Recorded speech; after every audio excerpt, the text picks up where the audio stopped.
Welcome to எடுமாஸ்டரி academy.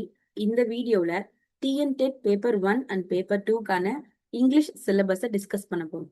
நமக்கு TET எக்ஸாம்ல இங்கிலீஷ்க்கு 30 கொஸ்டின்ஸ் வரும். Each question carries 1 mark.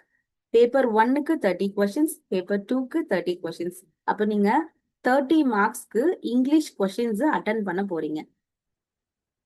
இதுக்கு நீங்க எந்த புக்கை படிக்கணும்? தமிழ்நாடுடைய எஸ்சிஆர்டி புக், நம்மளோட ஸ்கூல் புக்ஸ், அந்த ஸ்கூல் புக்ஸை வாங்கி நீங்க படிச்சீங்கனாலே போதும். பேப்பர் 1க்கு நீங்க ப்ரிப்பேர் பண்றீங்கன்னா ஃபர்ஸ்ட் ஸ்டாண்டர்ட்ல இருந்து 8th ஸ்டாண்டர்ட் வரைக்கும் இருக்க இங்கிலீஷ் புக்ஸை வாங்கி படிங்க. பேப்பர் 2க்கு 6th to 10th இருக்கிற இங்கிலீஷ் புக்ஸை படிக்கணும். நமக்கு சிலபஸ்ல ஃபர்ஸ்ட் ஸ்டாண்டர்ட்ல இருந்து 5th வரைக்கும் பேப்பர் 1க்கு சொல்லியிருப்பாங்க. பேப்பர் 2 பொறுத்த வரைக்கும் 6th to 8th சொல்லியிருப்பாங்க. ஆனா நம்மளோட ப்ரீவியஸ் இயர் கொஸ்டின்ஸ் எல்லாம் பார்க்கும்போது கொஸ்டின்ஸ் அட்வான்ஸ்டா கேட்டிருக்காங்க. ஸோ பேப்பர் 1க்கு நம்ம 8th வரைக்கும் படிக்கிறது பெட்டர். பேப்பர் 2க்கு 10th ஸ்டாண்டர்ட் வரைக்கும் கண்டிப்பா படிக்கணும். ஸோ எல்லாத்தையும் படிக்கணுமா புக்ல அப்படின்னா, நம்மளோட டிஆர்பில சிலபஸ் கொடுத்துருக்காங்க, டீடைல்டு சிலபஸ் கொடுத்துருக்காங்க. அந்த சிலபஸ்ல இருக்க இம்பார்ட்டன்டான டாபிக்ஸ் எல்லாம் நான் ஹைலைட் பண்ணி கொடுத்துருக்கேன்.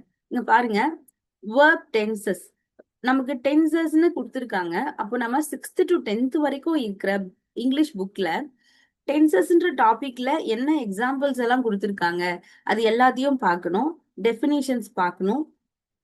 மேக்சிமம் நமக்கு புக்ல இருக்க கொஸ்டின்ஸே தான் ப்ரீவியஸ் இயர் கொஸ்டின்ஸ்ல ரிப்பீட் ஆயிருக்கு. ஸோ நம்ம புக்கை நல்லா படிச்சாலே போதுமானது. போயட்டிக் டிவைசஸ்ல இருந்தும் நிறைய கொஸ்டின்ஸ் வந்திருக்கு.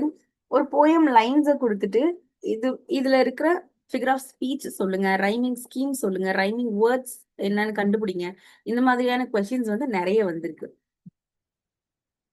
ஸோ சென்டென்ஸ் டைப், ஒரு சென்டென்ஸ் கொடுத்துட்டு அது என்ன டைப் ஆஃப் சென்டென்ஸ்னு கண்டுபிடிக்கணும். 4 ஆப்ஷன்ஸ் கொடுத்துருவாங்க. ஸோ இம்பரேட்டிவ் சென்டென்ஸா, ஸ்டேட்மெண்டா, இல்ல கொஸ்டின் டைப்பா, இல்ல எக்ஸ்கிளமேஷன் டைப்பா அப்படின்னு நம்ம சூஸ் பண்ணணும்.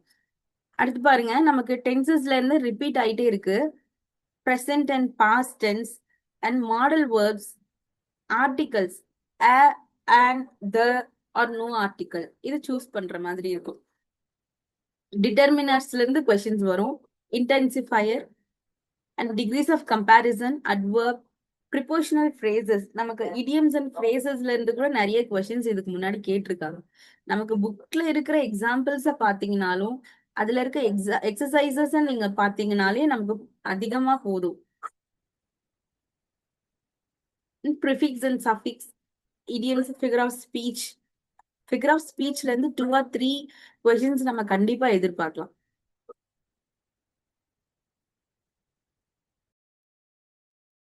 ஸ்கூல் புக்ஸ்ல நமக்கு ஒவ்வொரு யூனிட்லயும் ப்ரோஸ், போயம், சப்ளிமெண்டரி, கிராமர்னு கொடுத்துருப்பாங்க. நம்ம ப்ரோஸ் சப்ளிமெண்டரி பொறுத்த வரைக்கும் லைன் பை லைன் கண்டிப்பா படிக்கணும். ப்ரோஸ்ல இருந்து நமக்கு சினானம், ஆண்டனம் மாதிரி கொஸ்டின்ஸ் நமக்கு இன்டீரியர்ல இருந்துமே கேட்கறதுக்கான வாய்ப்பு இருக்கு. போயம்ல லிட்டரரி டிவைசஸ் கண்டிப்பா நம்ம ஃபிகர் ஆஃப் ஸ்பீச், லிட்டரரி டிவைசஸ கண்டிப்பா பார்க்கணும். போயமையும் லைன் பை லைன் படிக்கணும்.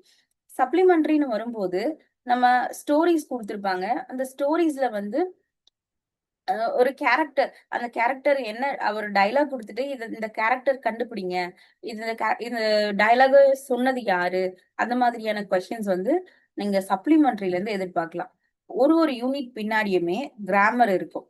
அந்த கிராமர்ல டெஃபினிஷன், எக்ஸாம்பிள்ஸ் அண்ட் எக்ஸசைஸ், இப்படி நம்ம எல்லா யூனிட்டுக்கு பின்னாடி இருக்கிற கிராமரை மட்டும் படிச்சாலே நமக்கு அதிகமான மார்க்ஸ் கண்டிப்பா ஸ்கோர் பண்ண முடியும்.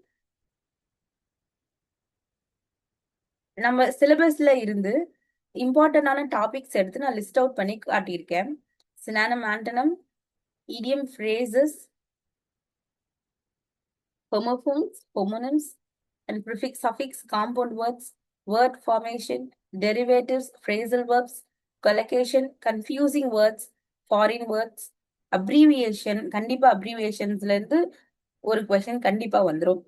acronyms, parts of speech, tenses, direct and indirect speech, question tags, subject verb agreement, auxiliaries, sentence pattern. நமக்கு ப்ரீவியஸ் இயர் கொஸ்டின்ல பாத்தீங்கன்னா சென்டென்ஸ் பேட்டர்ன்ல இருந்து கொஸ்டின்ஸ் வந்திருக்கு. Rhyming scheme, rhyming words, literary devices பார்க்கணும். Anagram, euphemism, eponyms, clipped words, blended words, idioms. So இது எல்லாமே நம்ம புக்லயே சின்ன சின்ன இடத்துல கொடுத்துருப்பாங்க. நமக்கு இப்படி ஒரு லெசன் இல்ல அப்படின்னு நினைச்சு நம்ம படிக்காம விடக்கூடாது. ஒரு யூனிட் முடியும் போது கடைசியில வந்து ஒரு சின்ன பார்ட்ல வந்து கொடுத்துருப்பாங்க. ஒரு பாக்ஸ்லயோ இல்ல சின்னதா ஏதோ ஒரு ஓரத்துலயாவது இது ஏதாவது குட்டியா இருக்கும். ஸோ நம்ம புக்ஸ வந்து லைன் பை லைன் படிச்சோம்னா கண்டிப்பா நம்மளால 30 அவுட் ஆஃப் 30 வாங்க முடியும். நம்ம ப்ரிப்பரேஷன் எப்படி இருக்கணும் அப்படின்னா, ஒரு டாபிக்கை எடுங்க. அந்த டாபிக்ல புக்ல என்ன கொடுத்துருக்காங்க பாருங்க. ப்ரீவியஸ் இயர் கொஸ்டின்ஸை எடுத்து ரெஃபர் பண்ணி படிங்க. ஸோ இப்படி படிச்சாலே உங்களால மார்க்ஸ் நல்லா ஸ்கோர் பண்ண முடியும். ஸோ உங்களை இன்னும் நாங்க ஹெல்ப் பண்றதுக்காக எங்களோட எடுஎம் யூடியூப் சேனல்ல உங்களுக்காக ஃப்ரீ யூடியூப் கிளாஸஸ் வந்து நாங்க கண்டக்ட் பண்ண போறோம். ஸோ இனிமே வந்து உங்களுக்கு இங்கிலீஷ்ல ஃப்ரீ கிளாஸஸ் அப்லோட் ஆகும். அது உங்களுக்கு கண்டிப்பா யூஸ்ஃபுல்லா இருக்கும். நீங்க கிளாஸஸ பாருங்க. தேங்க்யூ.